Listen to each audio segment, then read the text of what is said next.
Bonjour à vous tous et à vous toutes, ça fait hyper longtemps qu'on s'était plus vu. Bienvenue dans cette vidéo où on va parler de la saison à venir pour Mönchengladbach. On va très rapidement débriefer de la saison précédente, mais voilà, on va plus s'attarder à la saison prochaine. On va plutôt parler de ce que j'attends moi, on va parler du mercato. Je vais pas forcément donner mon avis sur les joueurs qui viennent parce que très honnêtement, surtout ceux qui ont été recrutés, j'en connais un. Donc voilà, on va parler d'abord de la saison dernière qui a été compliquée. J'ai toutes les stats à droite, c'est la gauche, mais pour vous c'est à droite, bref. Donc on a fini 12e, 38 points, c'est presque un peu honorable au vu de la saison qu'on a fait, hein, la saison assez catastrophique où on a perdu notre entraîneur au bout de 8 journées, je vous rappelle, je crois que c'est quelque chose comme 8 journées, qu'on ne gagnait rien, je crois qu'on a mis genre 5 matchs à marquer notre premier but, et après on a eu un 6-4 contre Francfort, mais voilà, on a galéré en début de saison, galéré, jusqu'à ce que voilà, on se débarrasse de Seoane pour un autre coach, pour notre coach actuel. Et ce que je trouve un peu stupide, on aurait dû se débarrasser à la mi-saison, hein, pas enfin la mi-saison, avant la saison, pas au milieu de la saison, comme ça je trouve ça assez stupide, mais bref, on n'est pas là pour juger de ça. Quoi qu'il en est, aujourd'hui, on repart avec le même coach, Eugen Polonski, l'entraîneur de la réserve, qui est du coup monté en équipe première après le départ de Seoane, qui nous a remis un peu en bonne dynamique quand il est arrivé. Alors, les débuts étaient compliqués, mais on a eu un petit élan de bonne dynamique. Après, ça s'est repété la gueule. Mais voilà, on a eu un bon élan de dynamisme. Et on finit 12e, comme j'ai dit, 38 points, 9 victoires, 11 nuls, 14 défaites, donc c'est pas bon. Honnêtement, 9 victoires pour 14 défaites, c'est mauvais. Mais voilà, on a assuré le maintien, c'était le plus important. On n'a pas trop brillé en Coupe d'Allemagne non plus. On s'est fait sortir par Saint-Pauli, qu'on avait battu en plus la semaine d'avant. En tout cas, le match avant contre Saint-Pauli, on les avait battus 3-0. Et là, on a honteusement perdu contre eux. Rien contre Saint-Pauli, mais voilà. Un peu honteusement. Donc voilà, notre meilleur buteur, Haris Tabakovic, la saison dernière, qui est reparti à Hoffenheim. Ça, on en parlera après, parce qu'on va parler des joueurs des fins de prêt, des joueurs qui arrivent en prêt, tout ça. Deuxième meilleur buteur, Kevin Dix, avec 5. Tabakovic est à 13, Kevin Dix est à 5. Heureusement que Tabakovic était là. Ça aurait été très très dur, je pense qu'on aurait peut-être été relégué sans lui. Heureusement que Tabakovic était là pour remplacer Kleindienst, qui on espère reviendra cette saison. Et meilleur passeur, Honorat, Rocco Reitz et Scali. Honorat avec 6, Reitz avec 4, Scali avec 3. Voilà, donc clairement c'est Tabakovic qui a carry la saison. Moi je me rappelle au début je disais que ça allait être un flop. Ta gueule, voilà, je ferme ma gueule, je ne dirai plus jamais rien. Mais pour moi les meilleurs joueurs, si on prend ceux de Mönchengladbach, parce que sinon il y a Tabakovic, mais il est parti en prêt, les joueurs sous contrat avec Mönchengladbach sur la durée, pour moi les meilleurs joueurs c'était incontestablement Maurice Nicolas et Nico Elvedi. Nico Elvedi qui a d'ailleurs brillé à la Coupe du Monde. Et on parlera après il y a des rumeurs, parce que les deux joueurs que je viens de citer, il y a des rumeurs comme quoi ils vont partir, bref. Même si le mercato et la saison reprend bientôt, hein. C'est le 29 août contre Leipzig, et avant ça, le 23 août, il y a le premier match de Coupe d'Allemagne contre Mainz, le Schott Mainz. Je vous rappelle qu'on fait les tirages de toutes les phases de Coupe d'Allemagne quand Mönchengladbach est encore là. Donc on a fait ce tirage en live. N'hésitez pas à me suivre. Le lien est dans la description. On commente aussi la plupart des matchs de Mönchengladbach. Je vais voir comment je vais faire pour cette saison, parce que c'est surtout des matchs le samedi, et moi surtout je travaille souvent le samedi. Donc je vais voir comment je vais me débrouiller. Mais on va réussir. Aujourd'hui, on part sur les infos de la saison 26-27, surtout sur le mercato. On commence avec les fins de prêt, donc les joueurs qui repartent dans leur club, qu'on a dit.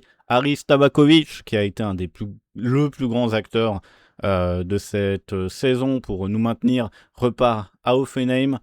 Sarko repart à Leverkusen. Et Bolin repart à Malmö. Ah, il y a Ungelhardt aussi, pardon, j'ai oublié. Ungelhardt repart à Como. Donc 4 bons joueurs. Même si Ungelhardt, j'ai un peu d'animosité envers ce joueur. Ça reste un bon joueur. Il faut pas se voiler la face. En retour de prêt, on a 2 joueurs qui reviennent en prêt. Thomas Schwanzara, qui a été prêté au Celtic. Donc voilà, le Tchèque. Je crois que c'est un Tchèque. Je ne veux pas dire de conneries, mais je suis presque sûr. Le Tchèque qui revient à Mönchengladbach. Et Jan Roloczki, pas facile à dire. Le gardien qui était prêté au Almeria Aaron en 3e division allemande, qui n'a pas fait une très bonne saison à Aaron, ne nous le cachons pas. C'était pas catastrophique, mais voilà, c'était pas une très très bonne saison. Et je pense honnêtement qu'il va être reprêté dans la foulée ou vendu. Je pense, voilà. Schweitzer, je ne sais pas s'ils vont l'intégrer dans le dispositif. Je vous avoue que je suis complètement dans le chou pour Schweitzer. C'est un joueur que j'aime bien. C'est un joueur dont j'ai le maillot. J'aime bien, mais je ne sais pas ce qu'ils vont faire. S'ils vont le prendre en tant que remplaçant. En tout cas, c'est sûr qu'il aura, à moins qu'il brille de ouf en tant que remplaçant, mais voilà, il y a quand même des joueurs devant lui dans la hiérarchie. Dans les transferts, les joueurs qui s'en vont, on a Jonas Homlin qui part au FC Bâle, un transfert gratuit. Homlin était en fin de contrat. Peut-être que je vais dire des conneries sur les montants, c'est toujours compliqué de connaître les montants, mais voilà. Jonas Homlin qui retourne dans le championnat suisse au FC Bâle, qui a d'ailleurs perdu contre Lausanne 1-0. J'avais juste envie de le dire, voilà. Fukuda qui s'en va à Karlsruhe pour 700 000 €, ça me fait un peu mal. Moi j'aime beaucoup Fukuda. Je regarde juste si je me suis pas planté sur le montant. Non, voilà. Donc Fukuda qui part à Karlsruhe, où on l'avait prêté à Karlsruhe d'ailleurs. Et on avait joué en Coupe d'Allemagne contre lui quand il était prêté là-bas. Et voilà, il est revenu et Karlsruhe l'a acheté pour 700 000 €. C'est dommage, c'est un joueur que j'aime bien. J'aurais bien aimé le voir un peu jouer sous Mönchengladbach, mais je comprends. La somme est assez intéressante pour ce type de joueur qui vient de la réserve. Voilà, donc je comprends tout à fait cette vente. Marvin Friedrich qui part à l'Union Berlin. Marvin Friedrich qui va finir sa carrière certainement à l'Union Berlin, ne nous le cachons pas. Club où il était avant d'arriver à Mönchengladbach, où il a été acheté, je crois, 5 millions et demi, 5 ou 6 millions, je sais plus. Et qui retourne à l'Union Berlin pour finir sa carrière, j'imagine. C'est dommage parce que pour les transferts d'arrivée, j'ai mis les âges des joueurs, mais là, j'ai pas mis. Mais voilà, Friedrich doit avoir une trentaine d'années. Il va finir à l'Union Berlin et ensuite peut-être partir, je sais pas, en Turquie. Voilà, on sait pas. On sait pas. Rocco Reitz qui s'en va au RB Leipzig. Ça, c'est triste. Mais on le savait. Ça fait depuis la moitié de la saison dernière qu'on savait qu'il allait partir au RB Leipzig. Il a signé son contrat à la mi-saison pour 20 millions d'euros. Donc ça, par contre, c'est une très bonne somme, malgré le fait que c'était un joueur décisif dans notre équipe, le capitaine, le meilleur milieu de l'équipe certainement, mais ça reste une très belle somme. C'est dommage qu'ils partent dans un club de Bundesliga, c'est-à-dire qu'on va l'affronter la première journée. On va affronter Rocco Reitz à la première journée de Bundesliga, mais voilà. C'est une très belle somme, on va pas cracher dessus. On espère qu'il va briller, qu'il va réussir à avoir ses places en équipe d'Allemagne. On attend tout ça. Noah Pesch, un joueur de l'équipe réserve qu'on avait un peu vu par moment avec l'équipe principale, mais pas beaucoup, qui logiquement s'en va au Rot-Weiss Essen pour une somme que je n'ai pas trouvée. C'était marqué inconnu, donc c'était pas un transfert gratuit, c'était marqué inconnu, donc je ne peux pas vous dire combien c'est, mais au vu du joueur, ça doit être quelques centaines de milliers d'euros s'il y a eu de l'argent. Donc voilà, le Rot-Weiss Essen, c'est un très bon coup pour le Rot-Weiss Essen, je trouve, et pour Noah Pesch qui aura du temps de jeu. J'aurais peut-être préféré un prêt parce que je pense qu'il y a vraiment un potentiel sur ce joueur, comme l'a été Botelli qui est parti au FC Sion et qui fait que de marquer. Et voilà, j'ai le somme, mais je suis content parce que voilà, le FC Sion c'est à côté de moi, c'est à côté de là où j'habite littéralement. J'ai même pris une carte de membre de cette saison pour aller les voir parce que j'aime beaucoup Botelli. Mais bref.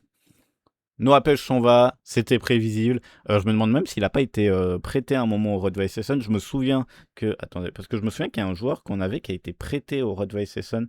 Non, il a été prêté à Magdeburg. Ok, bon alors, faut souvenir. Mais en tout cas, voilà, on espère qu'il va réussir là-bas. Ce serait vraiment cool. Grant Leon Ramos s'en va à Tenerife pour 300 000 €. Ça, c'est une grosse déception. Ramos, ça a été moi, je l'avais vendu sur Twitter comme un gros espoir. Je pensais qu'il allait vraiment carry Mönchengladbach. On rappelle qu'il vient du Bayern à la base. Je pensais vraiment qu'il allait être incroyable. Vous pouvez retrouver de mes tweets où je dis qu'on le revend une pétée après. Finalement 300 000. Bon, je sais même pas si on est en positif sur lui. On l'a eu gratuitement. Bon voilà, on l'a eu gratuitement de l'équipe réserve du Bayern. Et après, il a enchaîné les prêts à Kaiserslautern et Brunswick. C'est logique qu'ils partent à Tenerife. Tenerife qui est en Liga 2, on est bien d'accord, qui sont pas montés en Liga. Ouais, qui sont en Liga 2.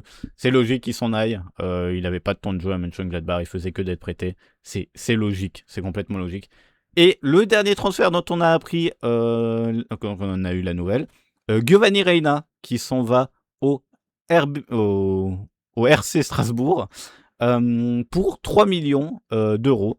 Giovanni Reina qu'on avait pris de Dortmund, qui était un potentiel, qui a un très gros potentiel. En tout cas à Dortmund il était monstrueux, un peu moins suite à sa blessure. Et puis, voilà, il est venu à Mönchengladbach pour se relancer.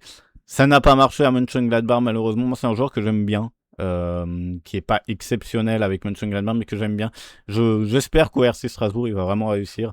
Je le vois bien au RC Strasbourg. Je pense que c'est une bonne équipe pour lui et s'il retrouve son prime ça peut être un excellent joueur pour le club alsacien. J'espère vraiment pour eux, parce que je connais pas mal de gens qui supportent le RC Strasbourg, même sur Twitter. J'espère vraiment qu'il va réussir à reprendre son niveau et ça serait super. Quel âge il a? Surtout qu'il est encore assez jeune, il a que 23 ans, vous voyez, donc il a encore beaucoup de choses à proposer. Donc j'espère vraiment qu'il va y arriver pour le RC Strasbourg et pour lui. Les arrivées, ah non, d'abord, niveau transfert, ça nous fait un montant de 24 millions sur tous ces transferts. Et on va voir les arrivées, combien ça nous coûte et on fera un petit prix. On va voir si on est en positif ou en négatif sur le compte. Ne nous le cachons pas, je ne connais quasiment personne de ces gens qui viennent. Je peux pas vous dire s'ils sont exceptionnels ou pas. J'en connais un ou deux. Je vous le dirai quand je les connais. Bon, à partir du deuxième, vous saurez que je connais plus personne. Mais voilà. On a Enzo Leopold de Hanovre qui arrive au club, milieu de 26 ans, milieu allemand de 26 ans. Vous allez voir que c'est un mercato plutôt jeune que l'on fait. 26 ans, c'est un peu... Ça tourne entre 26, 27, 23, 19 ans. C'est un mercato un peu jeune. Une seule recrue au-dessus de 30 ans. Vous allez voir. Youkim Konoplia, qui arrive du Shakhtar, défenseur de 26 ans, ukrainien, qui s'est blessé à l'entraînement. Tant qu'on ne pourra pas l'utiliser.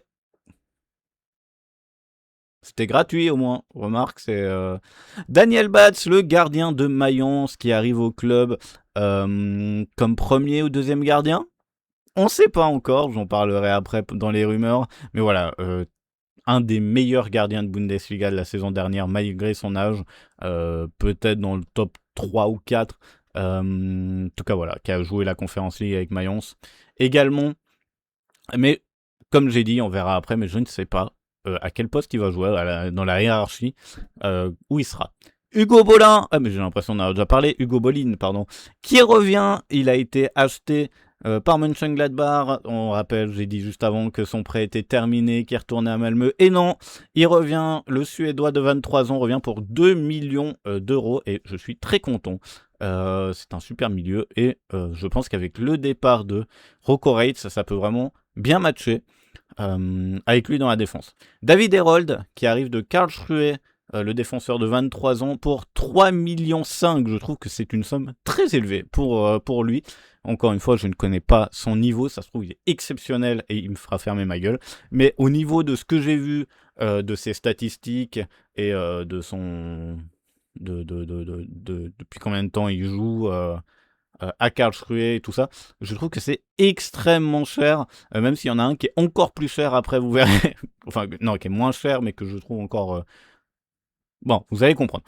Zento Uno, qui arrive du Shimizu S-Pulse, milieu de 22 ans japonais. Shimizu S-Pulse, c'est très très chiant à dire. On a beaucoup de joueurs qui ont des noms un peu chiants à dire, comme Youkim Konoplia. Konoplia, c'est facile. Youkim, c'est un peu... voilà, surtout qu'il y a il y a des K, des H, des Y. Boah, pas facile. Voilà, milieu de 22 ans, japonais, acheté pour 500 000. Je connais pas, mais en tout cas, on voit que Mönchengladbach essaie de plus en plus à japoniser son équipe. Hein, j'ai vu une stat que le Mönchengladbach avait, je crois, 8 ou 9 joueurs japonais dans toute l'histoire dans son équipe. Et sur les 8-9, on va dire 8, ce sera plus simple. Et sur les 8, il y en a 7 qui ont été recrutés depuis 2021. Il y en a un en saison 12-13, je crois. Et ensuite, c'est que depuis 2021-2022. Donc voilà, on rappelle, hein, il y avait les Itakura, les Fukuda, les Uno, beaucoup de joueurs japonais, certainement pour le marché asiatique qui est un marché assez énorme en termes de vente de maillots. On le voit avec le PSG, Kang In Lee, là éventuellement Suzuki qui veut le recruter. Je donnerai pas mon avis sur ce transfert, mais voilà, c'est pour le sportif, parce que qu'on se le dise, même si Fukuda était un peu un échec, Itakura a été exceptionnel. J'aimerais beaucoup qu'il revienne et on en parlera juste après. Mais voilà, ça pourrait être ça peut être une bonne pioche. Je ne connais pas du tout déjà que les joueurs qui jouent en Allemagne, je les connais pas. Alors t'imagines un joueur qui jouait au Shimizu S-Pulse. Bon, voilà. Ensuite, Jan Lizinski, ça s'écrit comme ça. C'est pas ma faute. Qui nous vient du Legia Varsovie, défenseur de 19 ans pour 3 millions. Et je trouve que c'est hyper cher parce que là, je vais aller faire mes stats. Mais il n'a joué dans aucun autre club que le Legia Varsovie. Et vous allez me dire, non mais le Legia Varsovie, c'est le meilleur club de Pologne.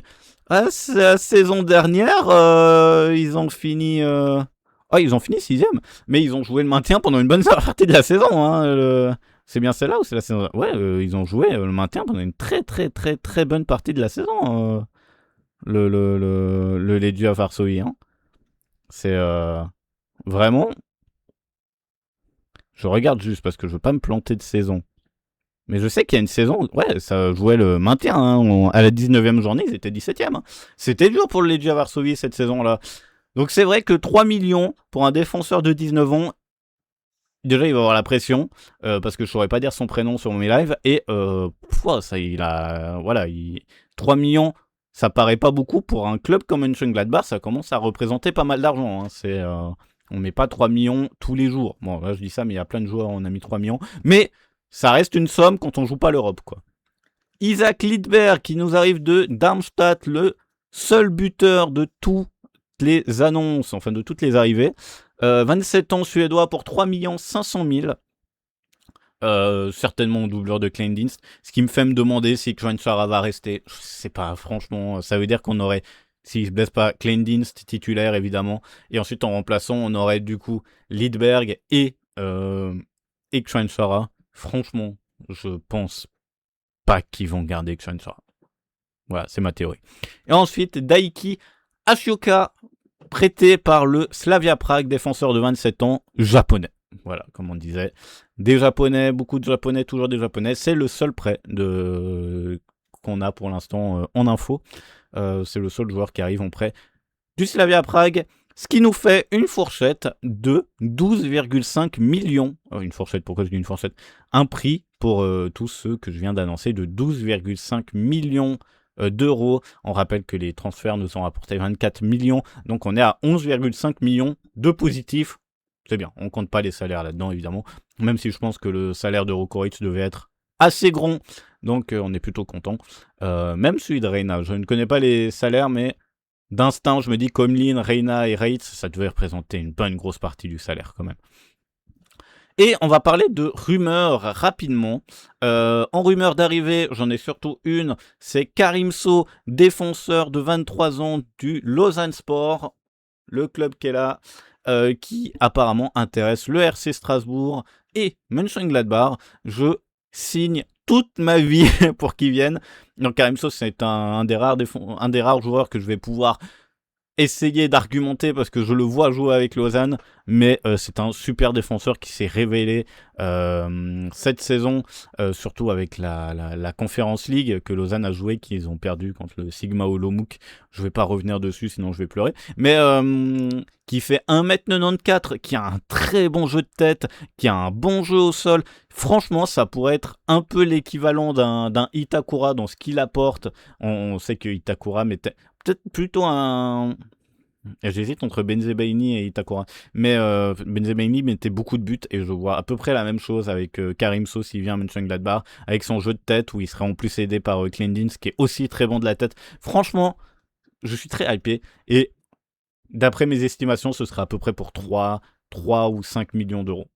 Voilà, c'est à peu près le prix qui vaut 23 ans suisse. Et par contre, on est en concurrence contre le RC Strasbourg, qui est peut-être un peu plus attirant que Mönchengladbach, ne nous le cachons pas, vu qu'en plus ils ont Chelsea derrière eux. c'est peut-être un peu plus attirant. Et au niveau des départs, en termes de rumeurs, on a Moritz Nicolas. On ne sait pas s'il va rester à Mönchengladbach. Pendant très longtemps, on parlait de son départ à Aston Villa et on n'a plus aucune info. Zéro info. On ne sait pas du tout s'il va partir ou pas. Là, à l'heure actuelle, en termes de gardien, du coup, on a Bats qui a été recruté, Nicolas, on a Olszewski qui est revenu et Cardozo est parti en prêt. D'ailleurs, je vais pas donner mon avis, mais j'aurais bien aimé voir Cardozo jouer la saison. Mais un prêt au RAL La Louvière, regardez, j'ai même un maillot. J'ai même un maillot du RAL La Louvière, donc moi j'aime bien, c'est cool. Voilà, je suis content qu'il aille au RAL La Louvière parce que j'aime bien ce club.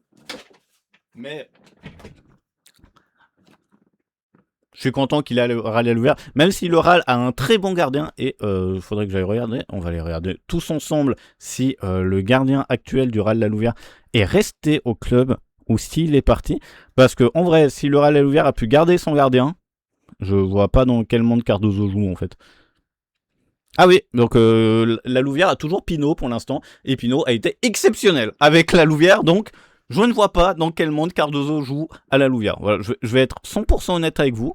Je sais pas, je vous invite à aller voir les stats de Pinot. Moi franchement, si on perdait Nicolas, je voulais qu'on recrute Pinot.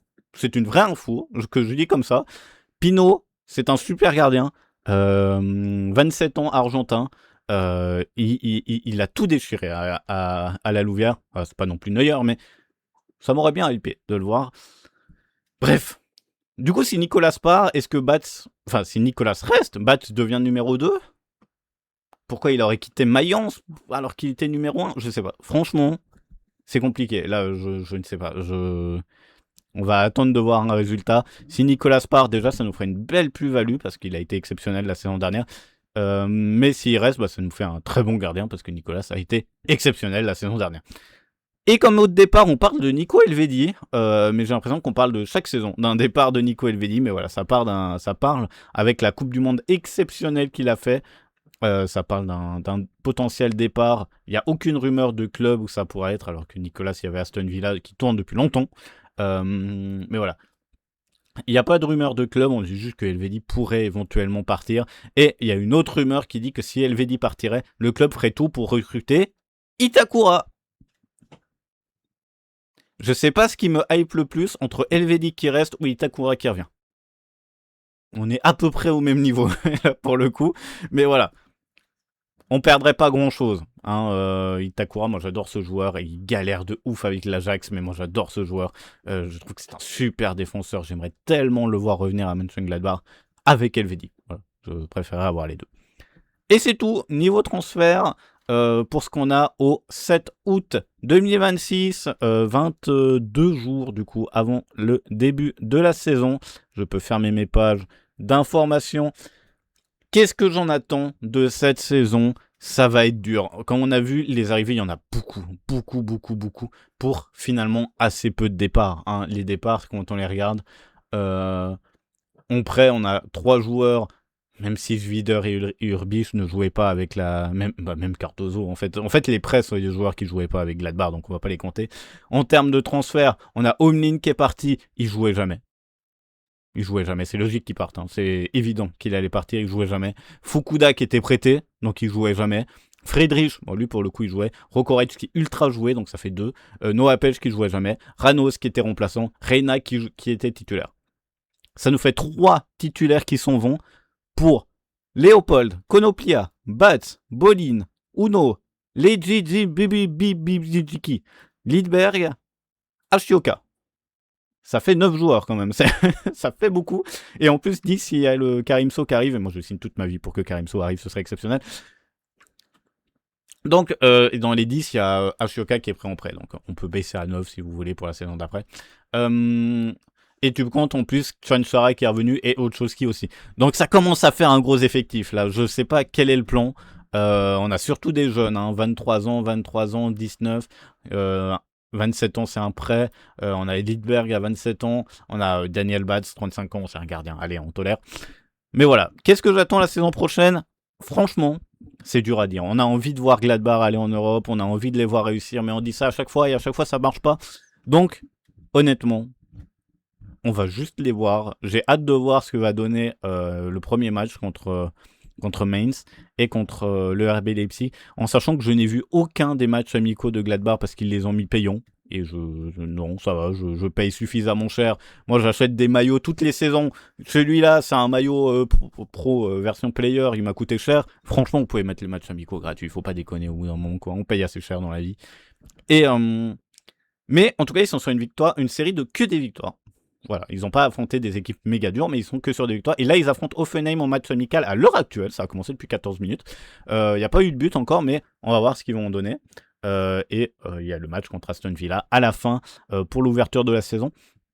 En tout cas, j'ai très très hâte de vivre cette saison avec vous. On continuera à en faire des lives. Je ferai des après, je vais essayer de faire des vidéos après match. Peut-être pas avant match, mais des après, que je tournerai sûrement pendant les lives. J'ai plein de trucs prévus. Je vais les annoncer ce soir pendant un live. Je vous encourage à venir le voir si je poste ça assez rapidement. Je vais essayer de poster ça avant le live de ce soir, mais voilà. J'ai hâte de vous voir, j'ai hâte de vivre cette saison avec vous, j'ai hâte de voir où on va finir, que l'on puisse stresser en Coupe d'Allemagne. J'espère qu'on sortira pas trop vite, c'est notre seul espoir d'être heureux. La Coupe d'Allemagne ces derniers temps, moi le quart de finale contre Saarbrücken dans mon cœur, hein, le 8e de finale contre Wolfsburg, c'est un des plus beaux matchs que j'ai vu de Mönchengladbach en termes d'émotion. Et dans ma vie, j'ai vu d'autres matchs, hein, avec Lausanne, par exemple, quand ils ont battu la Fiorentina. Grand match aussi. Mais bref, avec Lausanne, en tout cas, c'est clairement le match contre Wolfsburg épatant. Franchement, j'y repense encore aujourd'hui. La tête de Koné pour qu'on passe en quart de finale, incroyable. Bref, on espère revivre tout ça cette année. J'espère vraiment que ça va bien se passer. Et moi, je serai toujours là pour les commenter, même si on doit aller en deuxième division, en troisième, en cinquième. On se dit à bientôt pour un prochain live. Enfin, pour un prochain live. Pour une prochaine vidéo ou un live. Portez-vous bien. Bye bye.